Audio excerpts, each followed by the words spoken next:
Évidemment de cette extraordinaire success story de Monese avec Jean-Louis Vanneau, donc fondateur et CEO de Monese.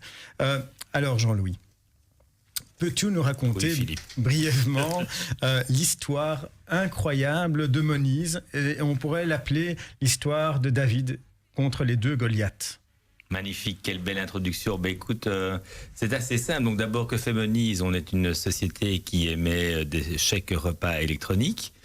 C'est une partie du salaire qui a pour vocation d'être utilisée pour le budget alimentaire. Et ça, c'est le produit sur lequel on est venu sur le marché en 2011. Et puis, on fait d'autres chèques, ce qu'on appelle des chèques sociaux, qui font également partie du package salarial, qui sont les chèques, les éco-chèques, les chèques cadeaux, les chèques sport et culture que nous appelons actifs, et récemment les chèques consommation, qui ont été lancés l'année dernière par le gouvernement, justement pour soutenir le commerce local, qui a été évidemment fermé par la crise Covid. Alors le chèque repas, en fait, il faut savoir qu'en 2010, le gouvernement, pour la simplification administrative, mais aussi pour essayer de dynamiser un marché qui était complètement, je vais dire, monopolisé par deux acteurs, que tout le monde connaît, que je ne nommerai pas, bien sûr, puisque vous les connaissez si bien, et qui faisaient des chèques en papier. Et c'est là où Monese est venu sur le marché. En fait, comment est-ce que cette idée m'est venue? Moi, j'étais quelqu'un qui était ce qu'on appelle, ou je m'appelle moi-même, un esclave en col blanc. C'est-à-dire que je travaillais pour des grands groupes, je travaillais pour Alcatel, pour IBM, pour Pricewaterhouse, pour Computer Science. Et à un moment donné, je me suis dit, il y en a assez de travailler pour un autre ou pour travailler pour des fonds de pension. Ça me semblait un petit peu abstrait de me lever le matin et me dire, tiens, je travaille pour le fonds de pension des salariés d'une boîte suédoise ou américaine. Et donc, je voulais absolument entreprendre. J'ai toujours été dans les technologies de l'information et de la communication. Et les paiements électroniques étaient évidemment quelque chose qui m'attirait très fort. Je me demandais en 2010 comment il était possible de payer encore des choses avec des papiers, les chèques repas en l'occurrence, étant donné que ça faisait quand même depuis 45 ans qu'on payait avec des moyens électroniques. Donc j'avais pas spécialement l'impression d'être le grand innovateur du marché, mais il faut savoir que quand vous avez un marché où il y a très peu d'acteurs, mais fatalement ça n'est pas terriblement attractif pour les acteurs en l'occurrence d'innover. La seule chose qui est les idées simples, parce que finalement l'idée en soi est simple, mais est-ce qu'elle a été facile à implémenter?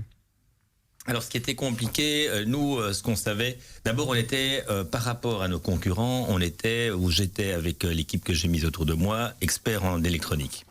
Et donc, là où les autres utilisaient l'imprimante, nous, on était experts en électronique. Donc déjà là, on venait sur le marché. La deuxième chose, c'est que c'était un marché qui n'avait pas subi de concurrence du tout. Et donc, ce que nous, on a fait, très simple, on a pris pendant une année, j'ai pris mon bâton de pèlerin, un petit peu comme notre ami Sinoé lors de la première partie de ton émission, et j'ai été voir les différents acteurs. Et dans les acteurs, il y avait les entreprises, puisque ce sont les entreprises qui choisissent leur émetteur pour distribuer ces fameux chèques aux salariés.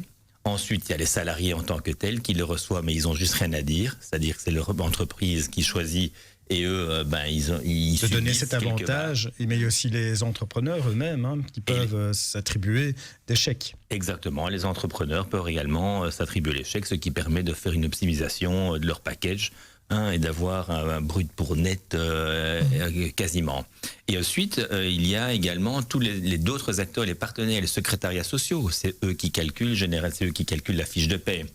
Et enfin, il y a les marchands qui, donc, à un moment donné, un salarié reçoit ses chèques, eh bien, il doit pouvoir les dépenser. Et ce qui est particulier aux chèques repas et à tout ce qui sont ce qu'on appelle les chèques sociaux, c'est-à-dire que ces chèques sont affectés à un usage. Là où une banque, avec votre carte banque contact, vous pouvez acheter ce que vous voulez, avec le chèque repas électronique ou l'éco-chèque, vous êtes uniquement enclin à acheter un certain nombre de produits qui sont visés. Et donc, ça, c'est la grande particularité. Et c'est pour ça qu'en matière de fintech, c'est-à-dire les technologies financières, digitales, l'intelligence artificielle, etc., sont toutes là pour augmenter les facilités d'utilisation et de rendre un maximum de services aux bénéficiaires.